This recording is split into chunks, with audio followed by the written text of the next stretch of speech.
Marketing is hard. But I'll tell you a little secret. It doesn't have to be. Let me point something out. You're listening to a podcast right now, and it's great. You love the host. You seek it out and download it. You listen to it while driving, working out, cooking, even going to the bathroom. Podcasts are a pretty close companion. And this is a podcast ad. Did I get your attention? You can reach great listeners like yourself with podcast advertising from Libsyn Ads. Choose from hundreds of top podcasts offering host endorsements, or run a pre-produced ad like this one across thousands of shows to reach your target audience in their favorite podcasts with Libsyn Ads. Go to libsynads.com, that's Libsyn ads.com today.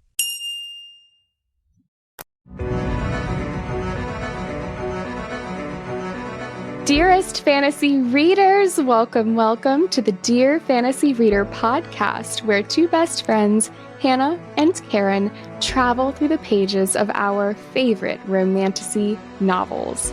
Join us as we take flight into the world of the Empyrean series, diving deep into the chapters, exploring characters, scenes, theories, foreshadowing, and more, taking what we've learned from the second book, Iron Flame, to reread and re-experience the first. With that content warning and spoiler alert, we will be covering anything and everything Empyrean series to this date and any content Rebecca Yarros has given us. So if you haven't read both already, save this podcast, go do that, and we'll be here waiting when you are done. Also, due to the nature of these books, this podcast is rated R in content and in language. As Rebecca Yarros says, readers who may be sensitive to these elements, please take note and prepare to enter Basgiath War College. A few quick things. We now have a Discord group chat where we can continue the conversation, theories, and fun. We also have a giveaway going on our TikTok and Instagram with a folklore cardigan, a Tortured Poets Taylor Swift signed CD, and a copy of both Fourth Wing and Iron Flame provided by a Taylor Swift-inspired romance-only bookstore called The New Romantics. We are trying to get the word out about our podcast because if people don't know about it, they can't listen to it. So if you'd like to help us do that, give us a follow on socials and leave us a review. Reviews go so far. Now, this week, we are diving into chapters 9 and 9 of both Xaden's POV and Violet's perspective. If you aren't sure what in the world we're talking about, Rebecca Yarros released a Fourth Wing holiday special edition that included 2 bonus chapters from Xaden's point of view. You can read them for free on Rebecca Yarros' website, which we have included for you in the show notes. With that, time for our quick refresh of Chapter 9, Violet's version, and Chapter 9, Xaden's version from our personal scribe informant, Karen. We left off with Xaden stepping up to spar with Violet after an opponent is too ill to walk in a straight line, courtesy of Violet's poisoning techniques. Xaden enters unarmed and proceeds to pluck each dagger off of Violet, demonstrating that he is trying to train her, not kill her. Both Xaden and Violet, fixated on each other, make a steamy spectacle of themselves to all watching. He whispers to Violet that he knows she's been poisoning her opponents before challenges, and that she won't get any better if she isn't testing herself. He then proceeds to show her with those big, strong hands of his exactly how to kill him. Later, Dane is massaging Violet's sore muscles in his room when he shares his newest plan to get her out of the Writer's Quadrant. Professor Markham has offered to sneak Violet into the Scribe Quadrant long enough that her mother cannot do anything about it. Violet understandably interprets this as Dane thinking she does not have what it takes to cut it as a writer. Violet gives in enough to tell him that she will think about it. Great job, Karen. As much as we thought this would be a mini episode, there's actually a lot to talk about when you go through both chapters. So buckle up, time to join our riot as we take flight into the discussion, foreshadowing, analysis of this episode. This is where we walk through the major plot points and moments in the section of chapters, sprinkling and foreshadowing and light theories throughout. For our larger episodes, sometimes foreshadowing and theories will have their own section, but for this mini episode, we are walking through it all together. Now, before we jump into these two chapters, we are covering one of the Xaden POV chapters for the first time. So I pulled this little nugget of info from my personal Rebecca Yarros interview archives. In an Entertainment Weekly interview on the topic of Xaden bonus chapters, Rebecca Yarros said that, quote, "It's really hard to be in Xaden's head and not give the reader his secrets. So things like going back into the special edition for Fourth Wing, where I wrote the two scenes, I had to pick scenes where his shields would naturally be up. So you wouldn't know what's going on with the signet until you'd read Iron Flame because I didn't want to spoil it." Oh, that is so sneaky of her, because it would have totally spoiled it for us if he had been using his signet. Exactly. And the part where she says that she had to choose scenes where his shields were up confuses me, but we will come back to that later in the episode. What did you think of reading from Xaden's POV for the first time? I am obsessed with it. I loved going back and forth and trying to read both sides of the conversation and their thoughts at the same time. And I literally said this to you the day I read it, but I realized that if you were reading Fourth Wing itself for the first time and you went from Violet's chapter 9 to Xaden's chapter 9, it would have spoiled the entire book and the biggest plot twist of all. Yeah, literally the end.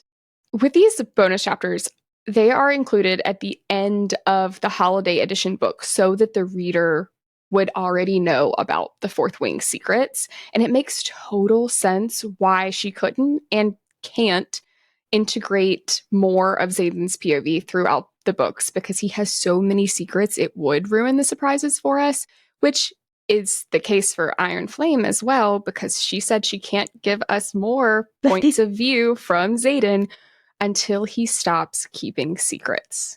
I want them now. Implying he has so many more, which I'm kind of nervous, but we'll see. We'll see. Yeah. Now, usually we would save our epigraph discussion for its own section, but we have only one this week because Xaden's doesn't have one at all. So it's Violet's. And I think it gives so much context about where Violet's mind is in this scene. The epigraph reads, quote, "I will not die today," end quote. Violet Sorrengail's personal addendum to the Book of Brennan. Manifest it, girl. I love that what has become Violet's mantra is added to the Book of Brennan, and it did make me curious to see what other addendums will be added by Violet to the Book of Brennan. That's so cute. I really love how she sneaks things into the epigraphs, and I'm really, really interested to see what we get in Onyx Storm. But back to this book, the mat. So jumping right back in, Xaden has just approached Violet to challenge her for the sparring mat. And for perspective here, Violet leaves the tree scene, the last on-page close proximity interaction that they had, thinking that Xaden was playing with her and looking for a more fun way to kill her, but still planning to kill her nonetheless. It seemed obvious to me that Xaden wasn't going to kill her after the tree, because if there was ever an opportunity and reason, that was it. But still, Violet was convinced he wanted to. And even Xaden is confused in this chapter about it himself. Conflicted feelings. Which we love to see. And that's what I love about getting the POV, because it's actually really cool to see how wrong Violet was and in what ways. Now, Violet describes Xaden as stepping forward all 6 foot everything of him. Yum. Oh my goodness. I was literally like giggling and swooning over this chapter. Like the banter, the flirting, the suggestive thoughts. Like I died dead.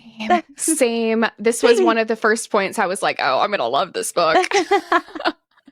Now, Xaden, on the other hand, in his point of view, describes Violet as 5 foot nothing. This is quickly followed up by daughter of the general who executed my father. I have every right to ruin her. According to the code, I could snap her neck and no one in this room would interfere. But the 107 souls I am responsible for will pay the price. Ooh, a couple things here. One, this validates that Xaden himself is still torn. As we saw under the tree, he even questions at one point, what the fuck am I doing on this mat? But later explains that he doesn't kill her here as a form of gratitude because she kept his secret about the meeting under the tree. All goes back to the tree. So he says. True. 2, this is confirmation of what we talked about last episode on whether the marked ones would be killed if Xaden killed Violet. The answer here is yes. Now, this may be specific to killing Violet because of the deal he made with General Sorengale to keep her alive. The deal was that he and the 107 marked twins got the chance to join the Riders' Quadrant in exchange for a favor. Violet is that favor. So if she dies, more specifically, if he kills her, then yes, they all die. Deal is void. And 3, this is slightly foreshadowing the fact that Violet becomes the 108th soul he is responsible for in Iron Flame. Yeah, he's definitely still conflicted, and I think partially because before meeting her, the deal with General Sorengale aside, it was easier for him to want to take revenge on Violet, but now he's actually attracted to her and interested in her. Now, Professor Emeterio tells all of the cadets that Xaden's one of the best fighters we have. Now, we know that part of the reason for this is that, 1, he likely trained with his father, who was infantry, in the midst of the rebellion. 2, his second signet allows him to see the move of his opponents that they intend to make before they do so. Thoughts on this? Think about how fast he has to be able to think, to read the person's intentions, process that, and then react all within like a split second. I imagine this is like a muscle, and the more you flex it, the more second nature it becomes. But that still seems like a signet in itself to process that much information so quickly. On that, Xaden's confidence makes so much more sense. It's not arrogance or cockiness. He actually has 2 of the rarest and most powerful signets that warn and protect him from almost anything. Wow. I had actually never thought about how this signet could help him like this, unless whoever he was fighting has super strong shields. It gives him such an advantage, and especially against a first year who has not bonded yet and has no concept of what it means to shield. Absolutely. Though we know that he's not using it in this scene. I just felt like that was an important, like, it stood out to me, this watching him and how he reacts so quickly. That thought just popped into my head as I was reading, and I had to get it out. But I also love how Violet early on always describes Xaden's eyes. A corner of Xaden's mouth rises in a smirk, and the gold flecks in his eyes seem to dance. So he knows what he's doing when he gets on this mat with her, disarms himself, makes a point, and he's playing with her slightly in a way that is still training. Not like in a, I'm going to actually kill you kind of way, but more in like a flirtatious and mysterious way. Or maybe that's just the romance girly in me. Yeah, I think it's definitely the romance girly in you, but like, same. Totally. But also, in direct contrast, Violet describes Xaden's eyes as hardening when he sees Dane, thinking to herself, quote, "The look Xaden gives him makes me realize he's been taking it easy on me in the glaring department." Okay, this itself should have told Violet something here. She thinks he's going to kill her because her mom killed his dad, but like he reserves his worst glare for Dane. It's like he hates him as much as we do. Mood. Now, I do want to know why Xaden hates Dane so much. What happened there? Like, is it Dane's intentions he's read that have like rubbed Xaden the wrong way? What are they, if so? You know, the stick by the rules no matter what the cost thing is definitely a factor. So maybe he feels like Dane would always choose Navarre's rules over doing what's right when it came down to it. Yeah, I think that the reason Xaden hates Dane so much is likely because Dane has had a bias against all of the Mark ones, especially with the influence of his dad. Like, it's not super pressing, but I would love to know some more backstory on a lot of that stuff that happened before Violet and we entered the Writer's Quadrant. And Rebecca Yarros, if you're taking requests, this is another novella option. We'll make a list for you of all the ones we mention as we go through this series. I also, on that, really appreciated Xaden's subtle call out to Dane.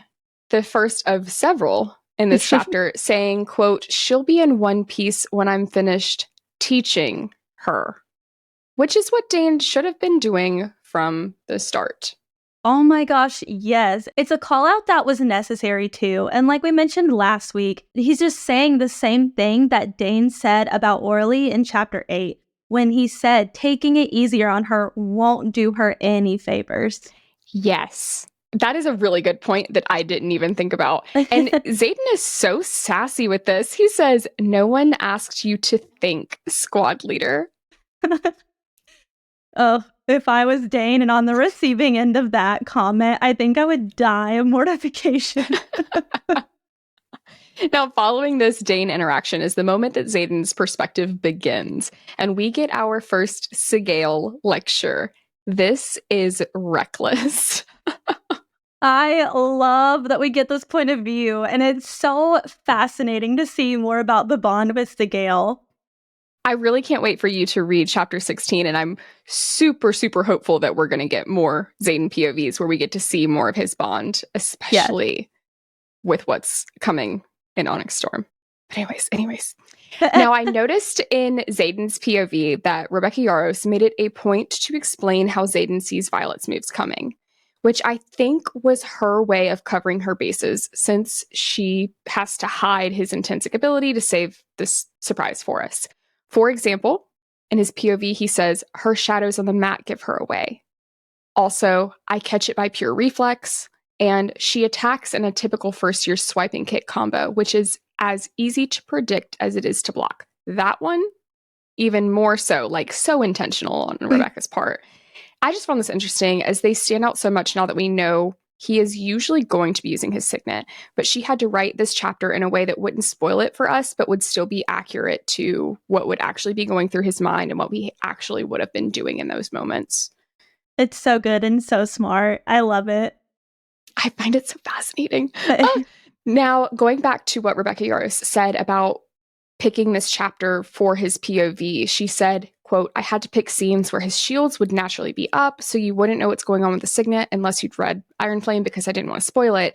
I'm so confused by this, because Violet can use her signet when her shields are down, which, yes, all signets are different, but does this mean that Xaden will never be able to use his intrinsic ability when his shields are up?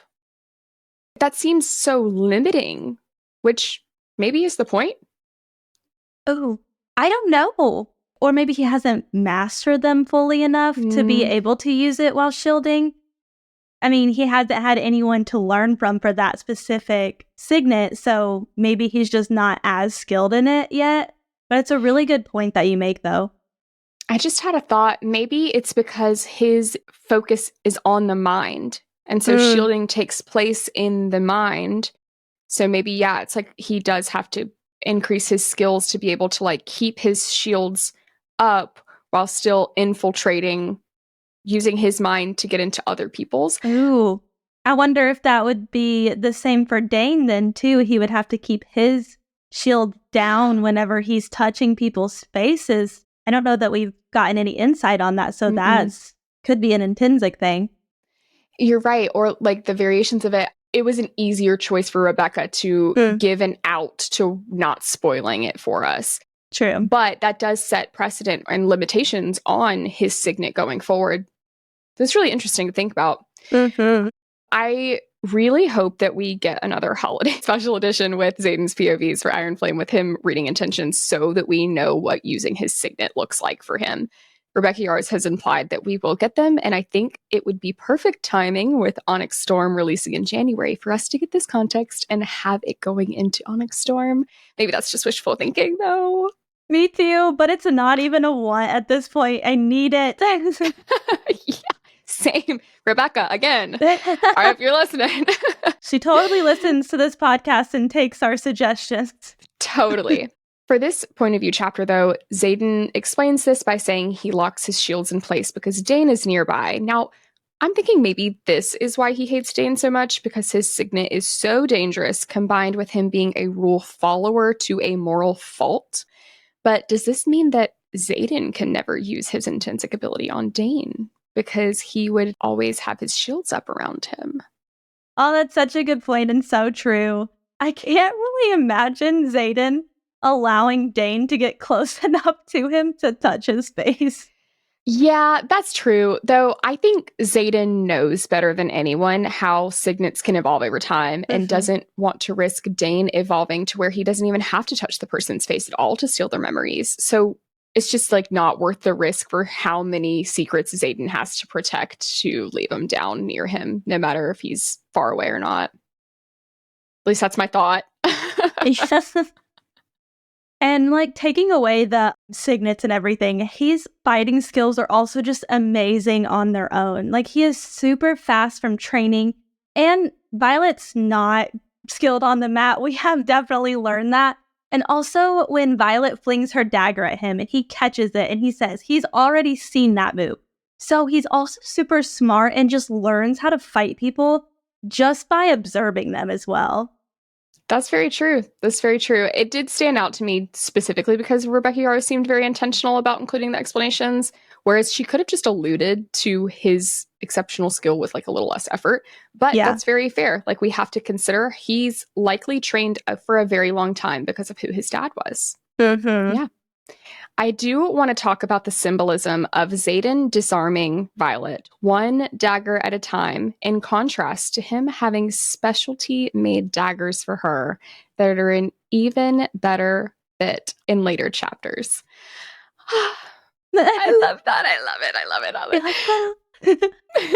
We also get confirmation of why it is that he was tossing all of the daggers in front of Dane's feet. He was trying to make a point that Dane, as her squad leader, should have taught her better. And he should. And Xaden was so fair in making this point to Dane. I didn't get that when I read Violet's perspective. It wasn't until I got Xaden's point of view. In retrospect, it makes more sense. But that's what I just really love about these insights, specifically because I love Xaden. So I just want to know what he's thinking in all the chapters. And Rebecca, before any novellas, I would really just love for you to rewrite all 5 books from Xaden's point of view if you're like up for it. Anyways, on that, I really love rereading the beginning of Violet and Xaden's relationship because he's so flirty and cheeky, but I feel like he lost a little bit of that in Iron Flame, and I understandably, right, there was so much going on. Yeah, it's always fun and flirty before it gets real. And it got real heavy real quick in Iron Flame, especially in the constant life or death situations that they are consistently in. Part of me is like, I just want you guys to just frolic through fields of flowers with sunshine and rainbows, but I get it. I do get it. That's a different book. Yeah, true. This is a romantasy. I did notice in comparing the 2 chapters that Xaden acknowledges his attraction first, thinking that brilliant, devious mind might regrettably be a complete turn-on, but she's going to get herself killed if she depends solely on that method and flinging daggers like a carnival act. To my surprise, the thought doesn't sit right with me. Nothing about her does. Okay, so here he doesn't just not want to kill her. He doesn't want her to die. Of course he doesn't. He is falling in love. That might just be what I want to happen, but I think it's happening. Well, we know it totally does. And I like, he totally is in denial, right? We know this because he says later, like, that he was. But it's still so fun. It's still so fun to look back on. Also, from Xaden's point of view, he's only referring to her in his head as Sorengale and the first year, but then we get the first time he calls her Violence. Not only that, but he whispers it. His face only inches away. Swoon to the moon and back. And then he starts to refer to her as Violence in his mind after that. So you just see this shift for him It's all happening in this chapter. My face got red from just thinking about that. I love this chapter. If you guys can't tell, we're like obsessed with this chapter. It was really, again, I said it before, the moment I was like, this is a book I'm finishing and I know I'm going to love it. Now, fun fact, Rebecca Yarros said that she chose the nickname Violence before she chose the name Violet. Oh, it's one of my favorite book nicknames.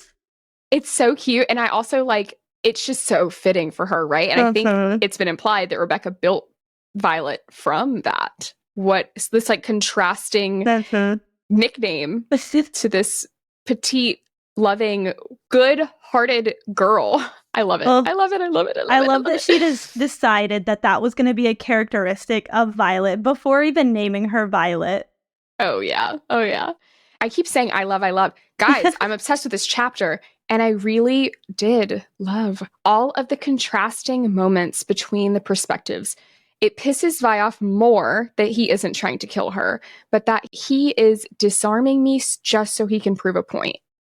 Meanwhile, Xaden's over here thinking to himself, Violet is too soft a name for her, too breakable. I'm well aware of the shit people talk about her bones and joints, but from what I've seen, the woman has a core of steel. I could eat it up. And then he's thinking about putting his mouth on her. All before Violet begins to have similar thoughts. He did it all first. There's something about reading that is so satisfying when you see him do that, especially when you're reading Fourth Wing for the first time and you don't get Xaden's point of view. You're left wondering, where does this shift happen for him? Does he hate her for all this time up until, even after threshing? But we find out this started so much sooner for him, and I love it. Well, I love the back and forth too, and we are going to keep saying we love because, like Hannah said, we love this chapter. I also giggled whenever he told her not to trust anyone on the mat, and then he thought to himself, I lecture quietly near the shell of her ear, careful to keep my mouth off her. Since when do I think about putting my mouth on an opponent? Okay. Collecting ourselves. That's not even like the best part. And we're already like... We're like fanning ourselves and giggling and our faces are turning red. And this is why I love having other POVs, because I get this context I otherwise interpreted so differently. I think he knows that she doesn't actually hate him. But like he says, defenseless women have never been my type. He likes that she's got that fight in her. True. And we see this in the moment where she doesn't take Xaden's hand. Xaden's lips curve into an improving smile, and he says, she can be taught. And maybe that's just because I have a praise kink, but this is one of my favorite moments in the book. Oh my gosh. Did. Just full transparency with everyone. Oh, I love her quick wit coming back with, she's a fast learner.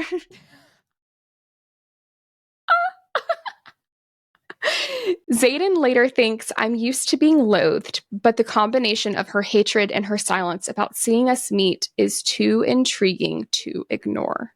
So he's actually used to this sort of reaction from people. It's everything else about Violet that actually touches him. And this is where she catches him off guard and knocks his feet right out from under him. He was distracted by her so much that Sigale chastises him, saying the silver-haired girl is a distraction you can't afford, before he shields her out. Oh, he's so deep in his own head about trying to figure her out.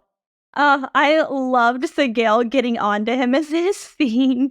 I haven't read the next Xaden POV chapter yet, but I'm really excited to especially get some more Sigale content. Absolutely. I put a whole paragraph in here, and I literally put my note, can I put this whole paragraph from Violet's point of view as my favorite, because it's so good, but I have to take a moment just to read it. Quote, everything around us fades as my world narrows to the arrogant glint in his gaze. He's all I can see, all I can feel, and I can't let him win. I slip one of my last daggers free and go for his shoulder. He seizes my wrist and pins it above my head. Shit, shit, shit. Heat rushes up my neck and flames lick my cheeks as he lowers his face so his lips are only inches away from mine. Calling back to that comment you noted earlier. I can make out every speck of gold in his onyx eyes, every bump and ridge of his scar. Beautiful fucking asshole. My breath catches and my body warms. The traitorous bitch. You are not attracted to toxic men, I remind myself, and yet here I am getting all attracted. I have been since the first second I saw him, if I feel like being honest. Moment of silence for the scene. Oh my God. Well, like literally, what a scream. There's so much in that. But while this is happening, Xaden thinks that the speed with which she processes information and compartmentalizes her feelings is such an advantage, and I doubt she even knows it. Pink flushes up her neck and into her cheeks, and suddenly I find myself studying her for an entirely different reason. I love when we get to see this relationship development. The blush, the skittered pulse, the way her gaze flicks toward my mouth for less than a second. I'm not the only one attracted here. Fuck, this is dangerous. She is dangerous. The world outside the mat ceases to exist as my focus narrows to just violence. Both of their worlds cease to exist outside of the other. Are you kidding me? This is what makes me love reading romance, but specifically when the stakes are so much higher in this romantasy genre. These two paragraphs, like, paste them on my wall because this is the shit I love. Oh my God, it's such a good moment. I totally understand why Rebecca Yarros gave us this scene in Xaden's point of view, and it's so satisfying. The line that perfectly sums up me reading this book is what Violet thinks after this. Toxic, dangerous, wants to kill you. Nope, doesn't matter. My pulse still skitters like a teenager. Yeah. Yeah. Yeah. We have to talk about how he teaches her how to kill him. He says this is the only moment he's made himself vulnerable since arriving to the Writer's Quadrant. What a huge wall to bring down. Wow. Do you think that this scene was him showing her that he trusts her? Because he's teaching her how to fight other opponents and himself. I think subconsciously, yes, especially since he's grateful to her for keeping his secret that he knows he can trust her to an extent. But to teach her how to kill him is kind of crazy for someone you don't trust. But then again, like, how else was he going to do that to actually teach her? Because we know what we just listened to in that paragraph is she always goes for like the shoulder, something that is not going to kill her opponent, right? Because she doesn't want to do that. And he's trying to make a point like, you're going to be in a position where you need to. You're in a position right now where you think you need to kill me because I'm trying to kill you. Well, you're going to have to know how to do that. But like, still, that means he cares about her enough to where he like values that over like the risk that she could be to him. Right. Now, fun fact, according to Skyfall Scotland on Tumblr, Rebecca Yarros recently, in June of 2024, stated on a panel in Sydney that this dagger stealing scene is one of two of her favorite scenes in Fourth Wing, as it was very important to their chemistry and romantic development, and that Violet is the only person Xaden has ever taught how to actually kill him. That's pretty significant. Also, right there with you, Rebecca. She says her second favorite was the first kiss scene, which we'll be covering before we know it. But I love that Rebecca Yarros herself is a romance-first author. But then she says her favorite scene in Iron Flame is the interrogation one. So, like, take that one with a grain of salt. Romance first, torture second. Oh, imagine hearing that if you've never heard of this book series and don't know what we're talking about. We also, importantly, get a line that cements Violet's philosophy on not killing. Quote, "They're also fatal wounds, and I've avoided those at all costs." Right. Again, just showing us that she is not vicious or brutal or ruthless and just wants to wound enough just to stay alive. Yep. We also get this really cool moment of foreshadowing in retrospect where Violet describes Xaden as his eyes darken. Oh, Violence, you're good, but I've known better poison masters. The trick is not to make it quite so obvious. Brennan is the better poison master that Xaden knows. He's thinking, quote, Brennan would give one of his frustrated sighs if he knew just how obvious his little sister was. Then again, he'd also try to kick my ass for the position I have Violence in. I don't know if I've emphasized this enough, but he starts calling her Violence in his head too, instead of Sorengale or the first year. But this moment of foreshadowing made me wonder how long Xaden and Brennan knew each other. It's never said, though we do have some information. This takes place 5 years after Brennan's death. Quotation marks for those who are not watching. And Xaden has been in the Writer's Quadrant for 2 years now, as this is the start of his 3rd year. We know from Iron Flame that the dragons in Orisha hid Brennan and his dragon in a network of caves within the valley, and that he later hid with the civilians who survived the scorching of Orisha. I am assuming this took at least 6 months. I don't know.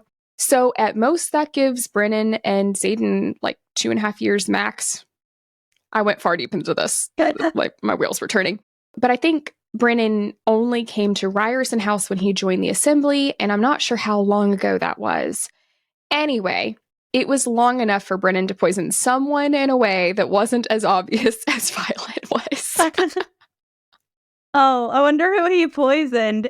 But the way he talks about Brennan, it seems like they've known each other for longer than like 2.5 years. It kind of makes it seem like they've known each other for 10 plus years, or at least spent a lot of time with each other. Yeah, I wonder how they would have been able to, because you're right. He specifically says like he notes one of Brennan's frustrated sighs. And then if we think forward to Liam almost gives up in a future chapter where he knew Brennan. And it's like they know him enough to be like referencing him. And that's so intriguing. And we might not ever really find this out like exactly, but it's just where my mind went. So you guys got to go along with me.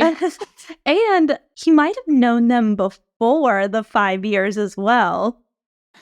But then you'd think that Violet would have known them before then. She was so young. That doesn't really... Yeah. I don't know. Who knows? Zooming out here, I cannot imagine what this scene looked like for everyone around the mat. So from their perspective, Xaden wants to kill her. Now he's teaching her and whispering in very intimate positions. Violet even says they are a damn spectacle. Even Xaden forgets that they aren't alone, which again speaks to just how down bad he already is for her. Oh my gosh. Can you imagine being anyone else in the room? All eyes are on them. Rhiannon's probably like, yeah, girl. And Dane's probably seething. I'm so surprised that Dane didn't say anything, because he would have. I feel like it's out of character for him not to have noticed this. Mm-hmm. So I'm not sure. Because later he acts surprised that Vi and Xaden are a thing, chalking it up to like he had heard rumors, but just like how did he not see this? Well, especially here, I have no idea how he didn't see this. And like even Xaden's friends call him out on this immediately as soon as they leave the room. That's a really good point. And I think that shows how Dane doesn't really know this new Violet as well as he thinks, if he's not catching what's going on. Like, I know she doesn't like fully know, but there's no way you didn't catch that chemistry and like the tension that must have been them just laying on the floor on the mat for like long periods of time, whispering to each other. What are they whispering? Like, I don't know. That's what I would be thinking. Anyways. Dane's a little delusional as well, so that could play a part in it. He's pretty wrapped up in himself, so maybe that's it. We also get another moment of foreshadowing right as they're wrapping up the sparring session where Xaden says defenseless women have never been his type, as you mentioned before. This is clearly true because he trained both Kat and Violet. We also get another slight reference to Kat when Xaden thinks, quote, sure, she's beautiful, but I've never let the symmetry of someone's facial features sway me. That's definitely about Kat, right? Like we can confidently say she was setting us up for Iron Flame there. And she's supposed to be super beautiful too, so. Exactly. And I think that was why Violet was so immediately concerned. But again, he's never let the symmetry of someone's facial features sway him. Then Xaden does my favorite Dane call out of all. She could use a little less protection and a little more instruction. And then stares him down until Dane nods. I appreciate that he told Violet this directly before he called Dane out on it. I fully agree. I thought the same thing as I was reading. Yeah. Now, Garrick, we get some really entertaining comments from Garrick in Xaden's point of view. We don't really get as much when we're reading from Violet, so I really can't wait for you to read chapter 16. He has slowly become one of my favorite characters. I love him teasing Xaden about Violet, but even more when he just straight up says, it's hard to miss the way you look at her. Like, calls him out. Agree. I love Garrick so much, and I love that he is not afraid of Xaden, and he is not afraid to say this stuff to Xaden. Which is really nice to see on page between male best friends.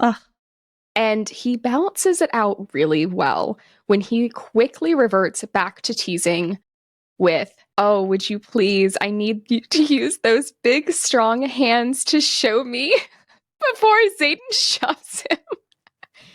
Quickly snapping back to referring to Vi as Sorengale. Big, love strong hands. Okay, we talked a little bit about this last episode, but I have to comment again on how everyone talks about Violet's hair, but something is up with her eyes too. Xaden, in his point of view, describes her eyes as both hazel and then later thinks, I swear her eyes seem different every time I look into them. No wonder I can't look away. This is so intentional. There's no way it was just a casual character detail. This has got to be right up there with her hair. And I really wonder if this is connected to Andarna's iridescent chameleon thing she's got going on. And I don't pretend to understand how that would be the case, as dragon powers are not related to their rider's signets. Is made up like of the unique chemistry between the two of them. A rider's signet has more to do with themselves. The only thing I can think is that it has something to do with Andarna knowing for 600 years that she was going to choose Violet. So maybe they are like a fated bond that has this sort of connection. I'm not sure how it would be related to Andarna in the book, like how that would be crossing. I do think there's some symbolism in it. Oh, yeah. It's like maybe a stylistic choice for Rebecca Yarros. I am interested to know if she will dive deeper into this in future books, though. Well, the way that she referenced it, literally in the same line as being unique next to her hair in previous chapters, and Rebecca has said that we will be finding out the significance of Violet's hair in the next book. I'm hoping that she addresses kind of both all at once. Yes. Did you know that? Did I tell you that already? I got very excited. Yes. I did not mean to yell. Yes. I feel a little more validated in the thinking that maybe it's significant. It very well could not be, but like to continuously point that out. Yeah, I do think it's significant, but my thought was we have these similarities, so we are supposed to be together. Or is it more that it is intertwined, like because Andarna picked Violet from 600 years ago? Really hoping we find out. I can't wait. We'll see. Now to Dane's room. Okay. I know Vi gets upset that Dane wouldn't break the rules for her, and he wouldn't in Fourth Wing when it really came down to it. But to give him credit where it's due, he breaks a rule by sneaking her into his room here. Mr. Lover of all rules. I don't get why this is the rule that he's willing to break, because he's also like really conscious of how him and Violet being close will look. But Violet leaving his room isn't going to make it look like they're sneaking around? Yeah, that's what confuses me. The logic there just doesn't seem to line up. But then again, that's something I constantly run into with Dane. And not only that, It's also against the rules for him to discuss details about the sacred bond between a rider and their dragon, but he breaks that to tell Violet how the dragons are communicating in the rider's head and about the nature of shielding.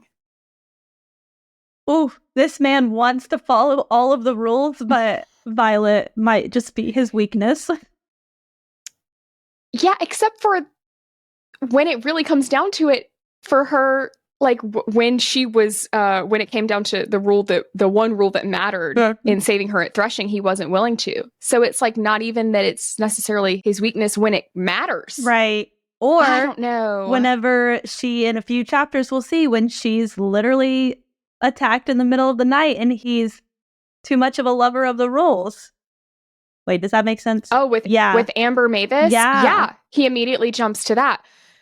That's what I'm saying. Like, his logic doesn't line up for me. But continuing to give him the benefit of the doubt here, all of the things he lists off to Violet as reasons for why he wants her to run off here are valid concerns.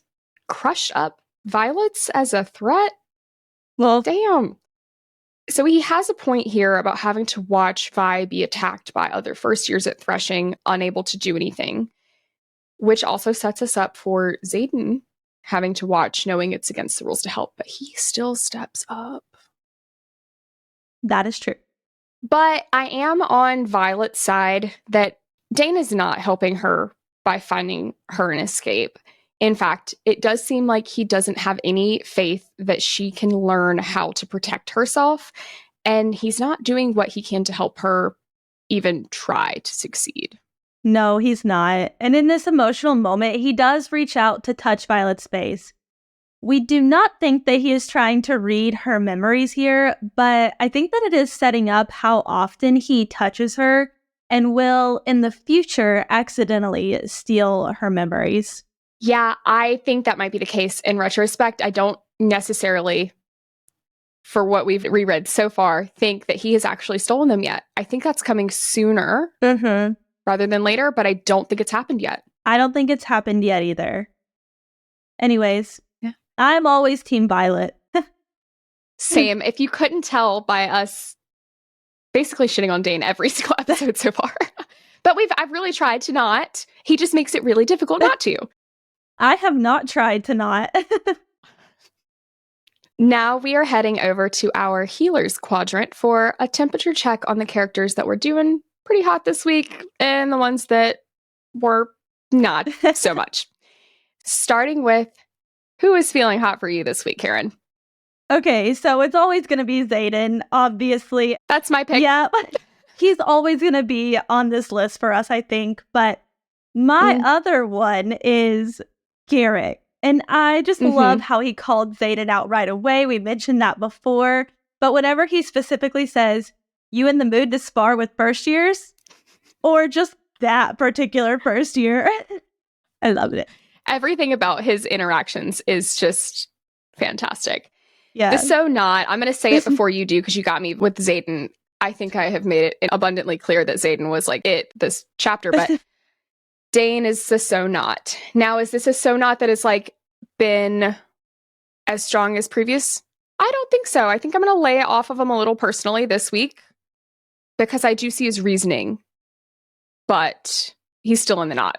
And honestly, will he always be on this list for me? Stay tuned to find out. Most likely, yes. He's on here for me this week, specifically because of the end of the chapter when Violet is in his room and he went behind her back to Professor Markham. I hate that. That's true, because Violet has made it abundantly clear that she does not want this and only now is questioning it because she sees the gauntlet, which we will get to in the next episode. You're right. Okay, he deserves it like 13% more than I had given him a couple seconds ago. On to our favorite moments. I already told you guys that my favorite part from this whole chapter was that paragraph that I read out earlier from Violet's perspective, followed by the moments, a million moments that I read off from Xaden's point of view. So many. Oh, that was... can I say the whole chapter minus Dane? The whole chapter, the whole thing. Mine was similar. It was the banter between Xaden and Violet on the mat, and they're just having their own little moment in conversation while he has her pinned to the ground. Love it. We have so much depth to us, guys. Okay. Favorite like said quotes that you haven't mentioned from like everything Garrick said. Mhm. Okay, I'm just going to preface that. But if I had to pick a line that wasn't from Garrick, the first time that Xaden calls her violence, he says, "Going for blood today, are we violence?" Ugh. Oh my God. Shut up. Like, it's so good. Mine is when Violet says, "You've made your damn point." And then Xaden responds with, "Trust me, I've barely gotten started." I want to see more of this flirt. I know that they're in like dire situations and it's not any better in Onyx Storm, but I really love the romance development for them. And I really hope that Rebecca has more opportunity in Onyx Storm to really continue to expand it on that so that we get these like flirtatious moments where we can still see them the way that we do in this scene. Yeah. I know that's harder with like a 5-book series to like continuously show development, especially again, given the circumstances they're in, but it's one of my favorite parts to read. Agree. I think this is the most we have giggled and like gotten in any episode because we're just like, oh, you guys just wait for the chapters to come when it just gets better. Oh. And that wraps up our Chapter 9 episode. Thank you guys so much for listening, and don't forget to join us next week where we will deep dive into chapters 10 through 12. Also, if you are enjoying this journey with us, we would love if you would leave us a review and share to all your Fourth Wing friends. As always, we want to hear your thoughts, theories, and suggestions, so you can email us at dearfantasyreaderpod@gmail.com. Join our Discord chat, which we've linked in the show notes for you, or drop them in the comments section below if you're watching on YouTube. We want to hear it all. Don't forget to subscribe to our YouTube, follow us over on TikTok and Instagram. We are currently doing a giveaway that you do not want to miss out on. Until next week, dearest fantasy readers, prepare yourselves for the Gauntlet and Presentation Day as we continue our journey through the Empyrean series.